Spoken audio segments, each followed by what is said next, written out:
Yego reka nkusuze kandi nkwikaze ukunda kandi ugakurikira ibiganiro byo kuri Mama Nana Official aho herereye hose ku isi ndakwifuriza amahoro y'Imana. Nitwa Karabo k'Imana, turi kumwe na Japhet inyuma ya kamera.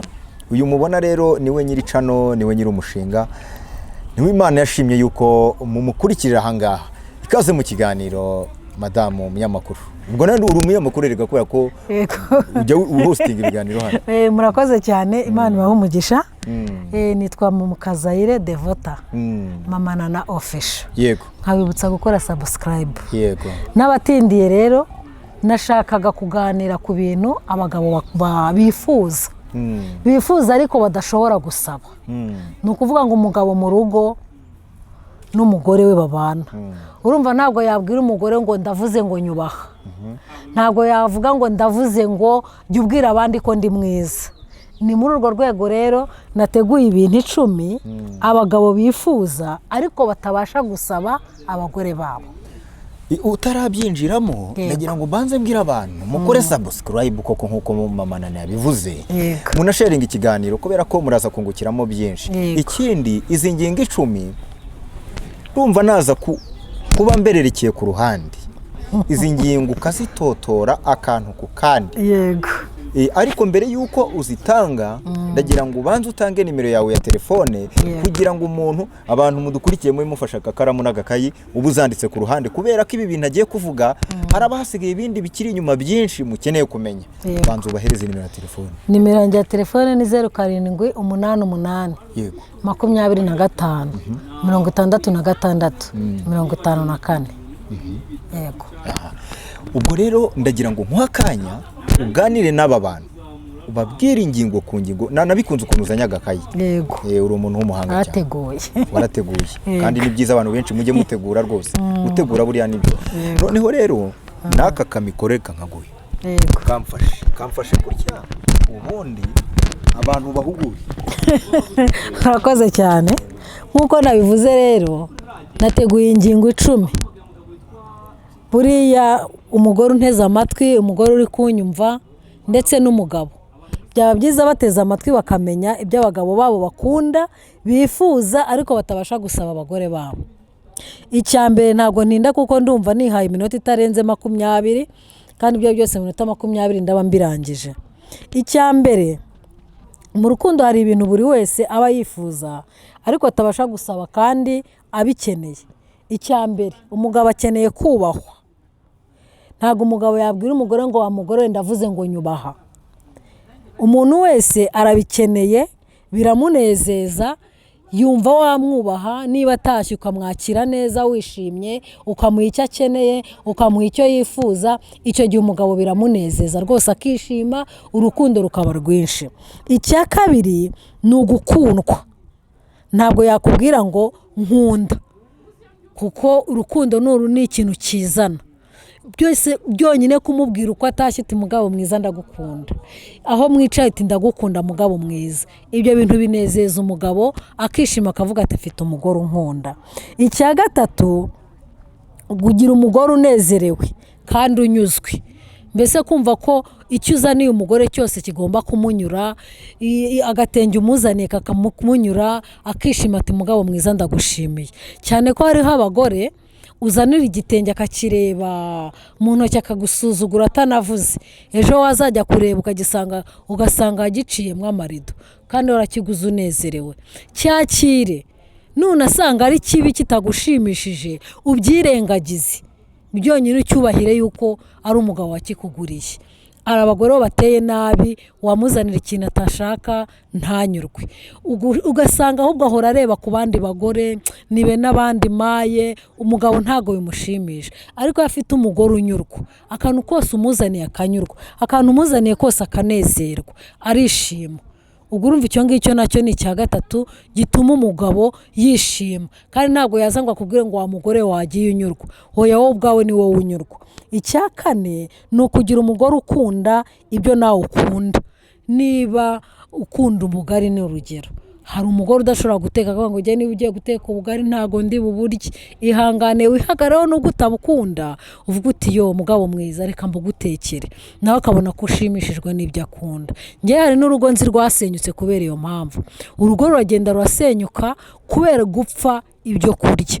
Ugasanga niba umugabo akunda ubugari cyangwa se akunda umuceri cyangwa se akunda ako gafiriti, ukazana amategeko ngo ndavuze ngo turateka ibi. Ugomba kumenya icyo umugabo akunda nawe ukagikunda, biramushimisha. Icya gatanu, kugirirwa icyizere nk'umugabo ushoboye.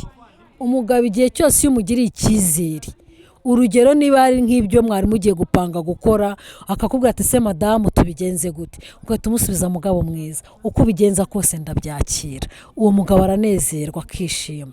Ikindi kimunezeza ni ukumugirira icyizere cy'uko uko yatashye ariko agaruka, nta bushurashuzi yagiyemo, ibyo yagiyemo byose umwizeye nk'umugabo. Ibyo bituma mwongerera ipeti, bigatuma gukunda kurushaho, kandi icyo gihe arishima akavuga ati yo nashatse neza.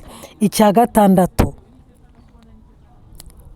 kugirirwa icyizere nk'umugabo ugukunda cyane.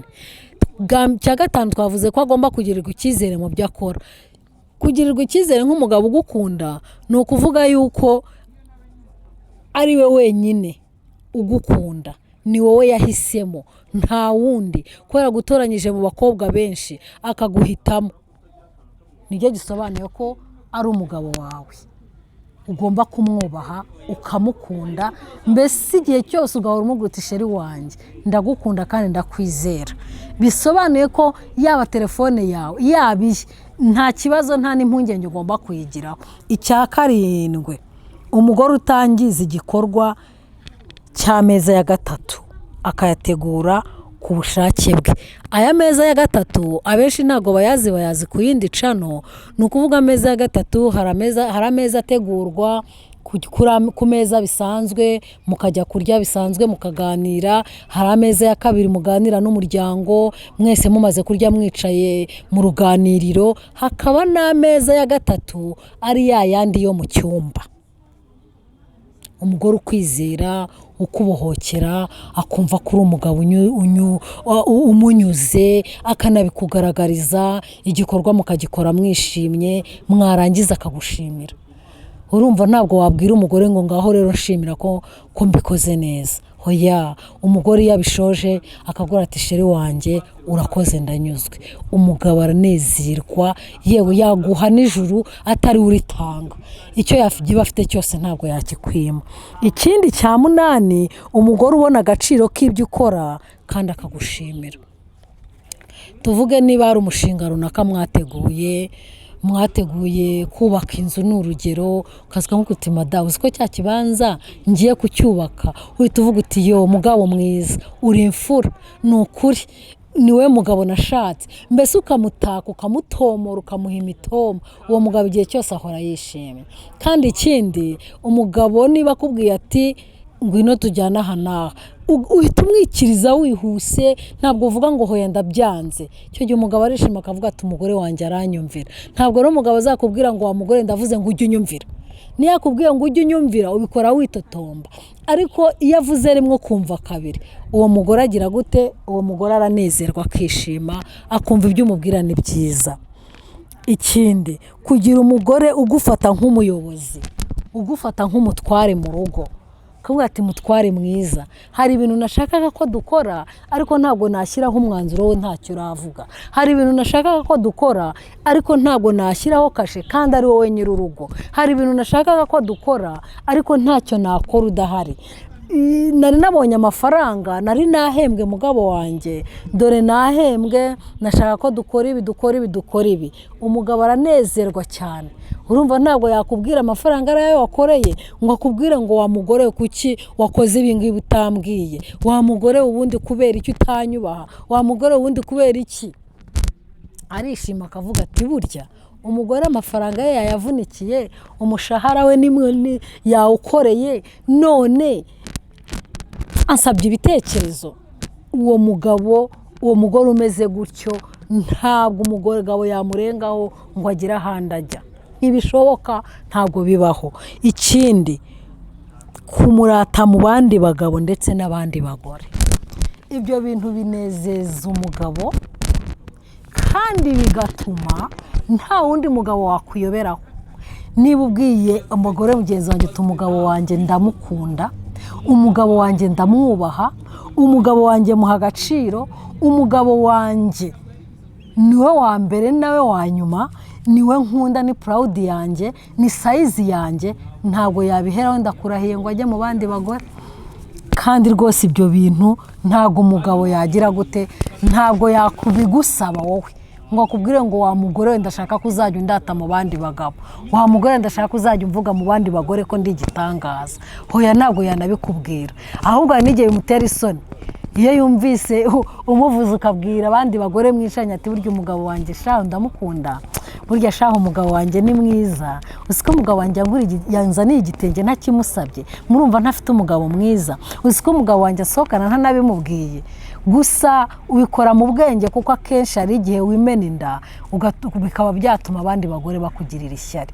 Ndabinginze rero mwa bagore mwe mugerageze kubahisha abagabo banyu, mubagerageze kubakorera ibyo bifuza bakeneye bashaka.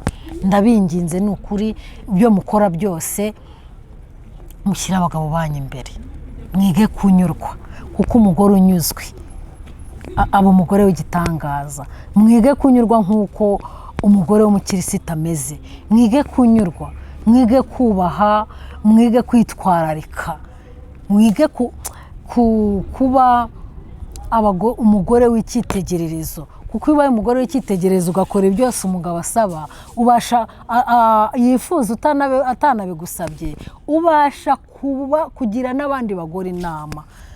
Abagabo rero akenshi batinya no kubasaba ibintu. Mwa bagore mwe hari abagore bateye nabi, wamujyana mu cyumba watangira kumubwira uti mugabo, mugore mwiza, mugore nkunda, ibi ngibi ndabikeneye, akakubwira yuko nta mwanya afite, cyangwa se agatangira kukwereka ibibazo, agatangira kukubwira ati ese ndaguha ibyiki ko nawe wanyobeye, kutankorera ibi.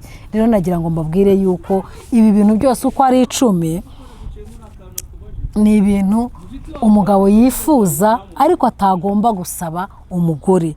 Ntabwo nabisubiramo, ni byinshi. Icya mbere ni ukubahwa, ukamukunda, ukamunezerererwa, ugashimishwa n'ibyo akuzaniye, ugakunda ibyo nawe akunda. Ntimurwanire ibyo kurya.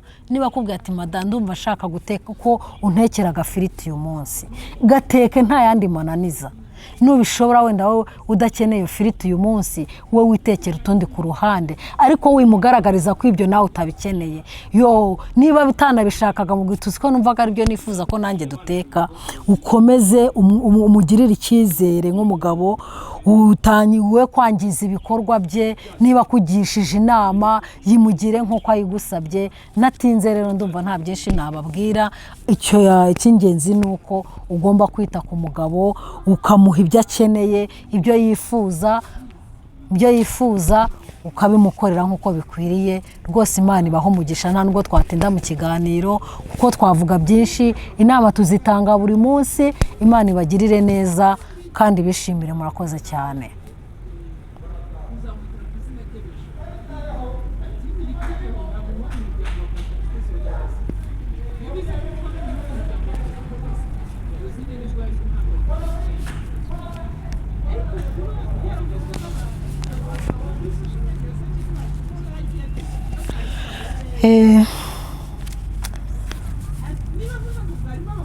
Gusa twari tubonye ibintu 10 umugabo yifuza atakorera umugore. Yahagaze nese ko bigende iminota bamaye niyageze. Bibaye iminota ingahe?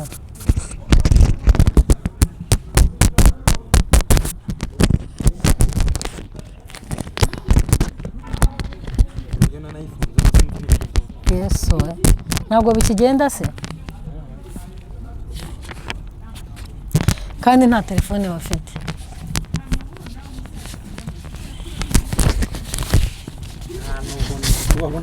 Hakore ibi ni ugusuzugura umuntu. Ngiye ikiganiro cyabo nakibahaye, kubara uburyo nyifunzemo rero ubwo nari ngiye kwikomereza ngo mpite mvuga n'ibyo abagore bifuza kuko birumva niba mbabuze